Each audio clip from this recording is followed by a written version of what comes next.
Hello, my name is John McAllister, and this is the John McAllister Report. Today, I'm going to North Carolina, Division II school in North Carolina, just outside of Charlotte, a half hour out near Raleigh. Great place for Ohio players, Northern players to go into and check out a it's a regular Division II program. My guest is an Ohio guy from Piqua, Ohio originally, had really good success building the Urbana College program, and then COVID hit and that went to pieces.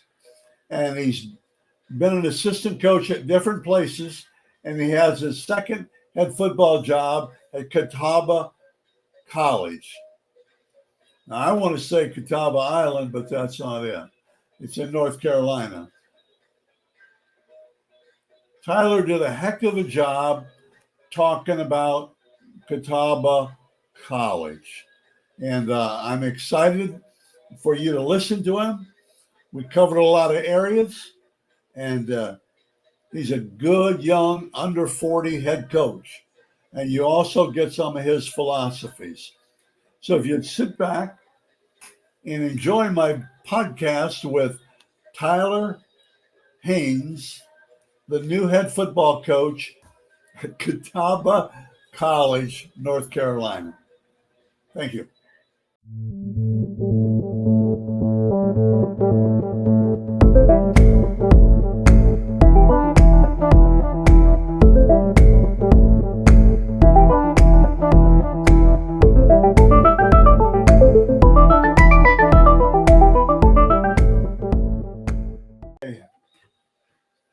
Like I said earlier, my guest is Tyler Haines, and he's originally from Piqua, Ohio. And I actually saw him play high school football. He and his brother, I think it's Brian or Bryant. But anyway, Bryant. I saw both of you guys, and I followed your careers, believe it or not. And I followed you at Urbana. Coach, how are you? I'm doing well down here in North Carolina in the sunshine. We're doing fine. I bet you are. It's a little chilly up here right now. Like 90, I think, out or something. Okay. Catawba. When I first saw this, Coach, my first thing was Catawba Island, in Ohio. But tell me about Catawba College. Yeah. Catawba College is a small private school. It is based on an Indian tribe, the Catawba Indian tribe, which is down headquartered in Rock Hill, South Carolina, which is just outside of Charlotte. To compare it to some Ohio schools, it is similar to Ashland, Findlay, Ohio Dominican, all those small private Division II schools, very similar, very large endowment, high academic, with a proud tradition of good football. It's really good. I'm going to turn you up just. Okay. Go back. So I wondered the size, and that's important. You don't have any kids from Ohio on your roster yet. Okay. You got North Carolina, South Carolina, and Georgia and Virginia and things like that. And I know it's totally different, but I think for me right now, honestly, it's to get that exposure because I look through highlights and I do homework on this stuff. It's a beautiful campus.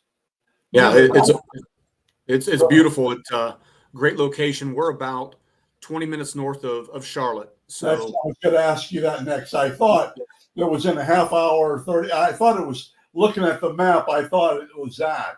So really, that's not a bad trip if some team's coming from the north, or some player, is coming from the north.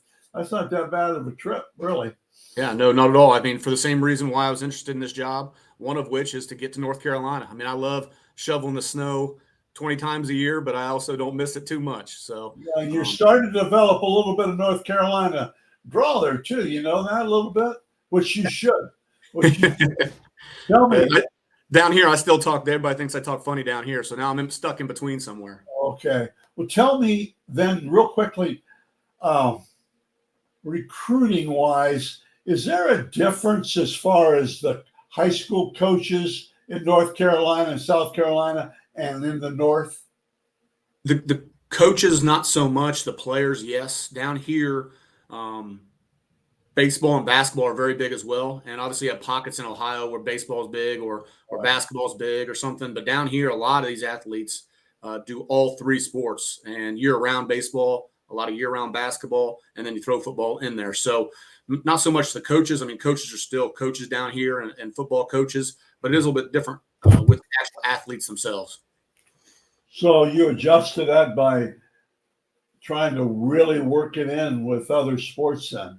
But I think playing more than one sport's good. I don't know if it's all year round is good, but I like the idea that kids are playing baseball and track and things like that. And so I agree. I agree with that. I think the only difference or the only negative is in Ohio, you go to Lakota or you go to Opiqua and people love football. The community loves football. Everybody loves football. There are places in North Carolina where they love basketball, or they love baseball, and football is a second or third, where I just don't find that quite as much in Ohio.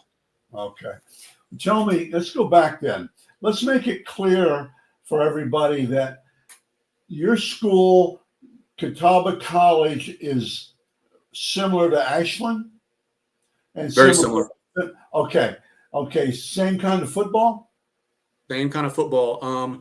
Down here, again, being in North Carolina, I think we would be a smaller, fast team. We don't have quite as many offensive, defensive linemen, especially offensive linemen, just size wise.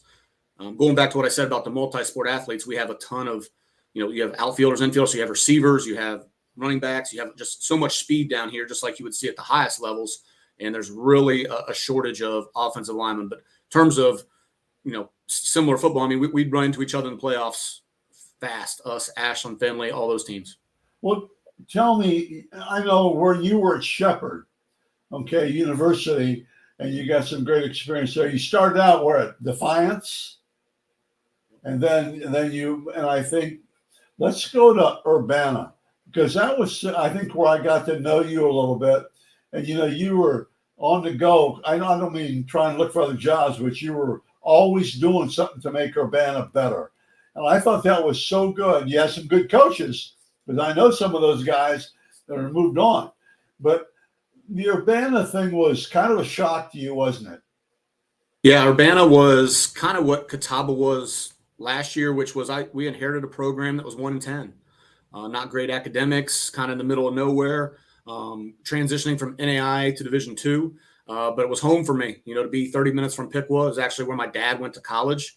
So to go to Urbana and build that up the right way, it took us, 3 or 4 years to really get it rolling. But we did have a good staff and end up being a good place. COVID happened and kind of shook that all up, like it affected a lot of people. But yeah, I loved our Urbana time. It's where we started our family, and being close to home was a good thing. Yeah, that's really good. I have to drive through there sometimes when I go the back way to Dayton. Okay. And I never knew all the fast food places were, he had to turn and go east. I always thought there weren't very many there, but I learned soon though. Got a great You got to find Crable's. Crable's is about the only one in Urbana. You stop at Crable's, you've hit them all. Well, I got my ice cream at East Liberty, West Liberty, or one of those places on the corner. Okay, let's go back. But I thought it was important for you, Tyler, that you're the guy that was at Urbana, because I think a lot of people here in Ohio respected that. And then I know you went to Shepherd, and now I saw where you played, like I got a peek here, the Mines, and in the playoffs you played some pretty good schools. Colorado Mines, did you play them at Shepherd? Yeah, so COVID happened at Urbana, and thank you for saying that about being proud. I was proud of what our staff did and our program did in Urbana as well. But so COVID hit, and Urbana shut down and went online exclusively through Franklin University. So a bunch of my staff and obviously all the players had to find new spots. We ended up, my family and I, at Shepherd University, a Division II state school in West Virginia, and we had the reigning Harlan Hill Trophy quarterback named Tyson Bagent, who's now the backup quarterback behind was Justin Fields, now Caleb Williams, but is playing in the NFL. Actually went 2-2 last year. So long story short, got a chance to coach him and be the offensive coordinator, quarterback coach at Shepherd. We went 13-2, had a great year, made a run to win a national title. And as you said, we ran into Colorado Mines, who is a powerhouse. We had to go play over there in about 4,000 feet of elevation. And our guys, they got us, they beat us. And that's what led to me getting this job at Catawba. Good. It's really good. And I will tell you, let's go to Catawba now.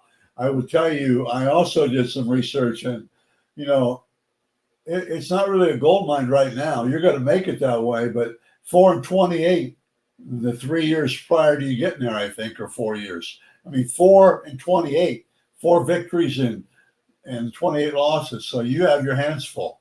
Okay. You have your hands full. And I'm sure you'll do a great job. Let's talk about, coaching now. What do you look for in assistant coaches? I look for guys that love football. It's a hard profession. If you're not all in, your family's all in. It's time consuming. Recruiting's year round. So you have got to be, without a doubt, know that it's what you want to do. You can't do this thing like I want to try it out or anything like that. So number one, they got to have passion about the game. I value good, honest, trustworthy people that I can lean on. I can't do it all. The coordinators can't do it all. Age doesn't matter. Really, honestly, scheme doesn't matter. That's the way down the list. Recruiting, communication, honesty, integrity. The guys that love football, that's what I'm looking for.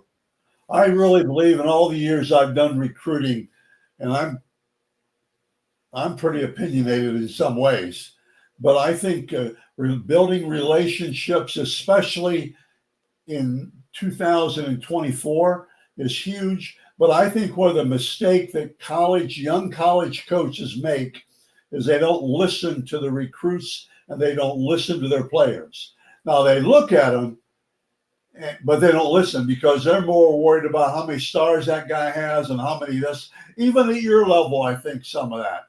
And I think the other thing that I would say about your level is you can get to the next level. Now you got to be really good.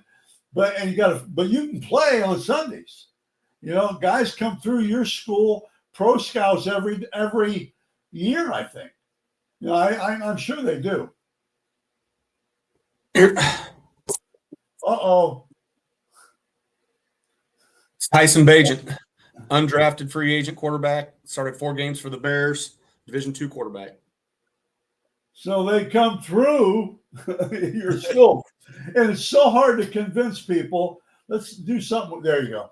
It's so hard to convince people that, they do. You can get, you don't get lost in the shuffle like you do at some of the Power 5 schools. And, but that's really good. I'm glad you showed me that. You should hang that in your background someplace. But that's really super. Okay. I think communication. Now, I bring you a player. I call you. Okay, and I say, hey, I got this kid up here that's good grades and blah, blah. I like him, and he doesn't have anything. When I bring him to you, what do you want to see? I want to talk to him. I want to shake his hand. I want to ask him what he wants, what's his interest, what's his goals. Does he want to play in the NFL? What does he want to study? I want to hear him communicate because at the end of the day, I'm going to have to coach that kid.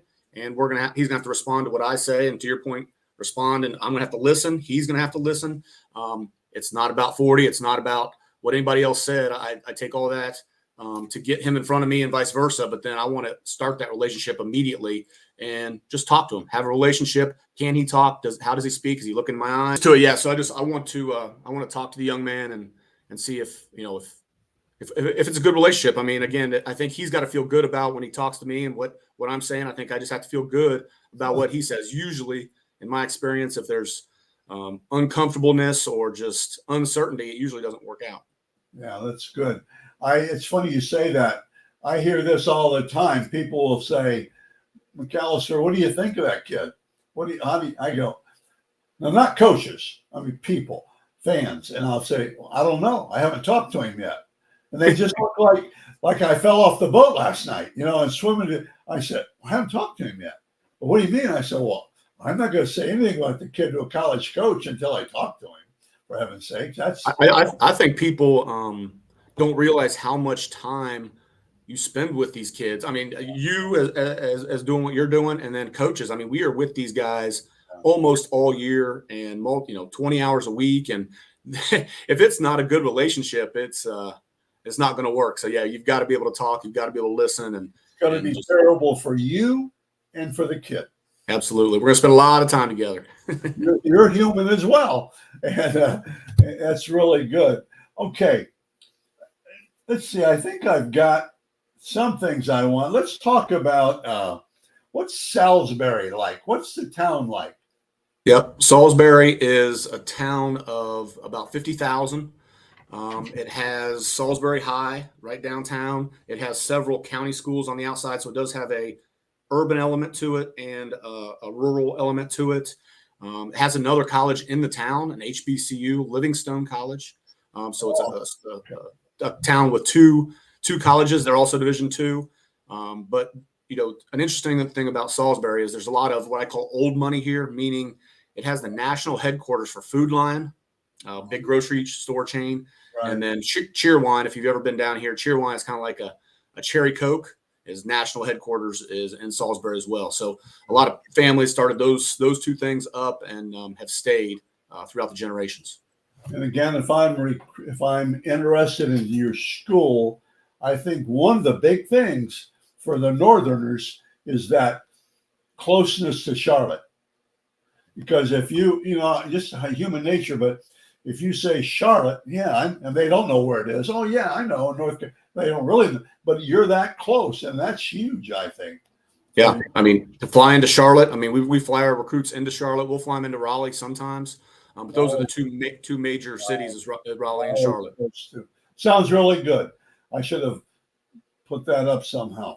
Okay, that's really good. I think it's really interesting about Catawba. And I would tell you, Division II sticks in my mind, closeness sticks in my mind, your success as an offensive guy, and I know you started out coaching defense.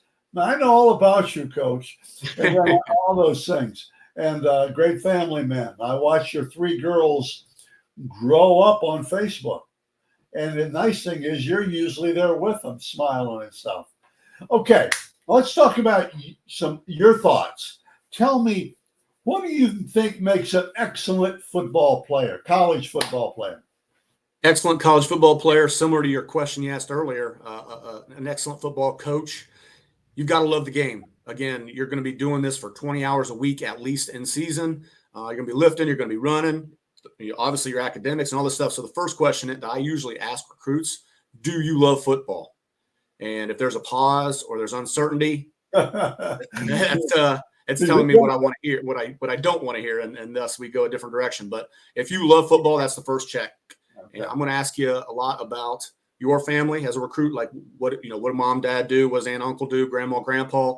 I'm going to ask about family members that they've had in this game. So I'm going to immediately start with family here is very important. So I'm going to start with their family and getting to know their extension, their the people that are looking out for them, their mentors, and who's in their ears, who's going to help them make the decision.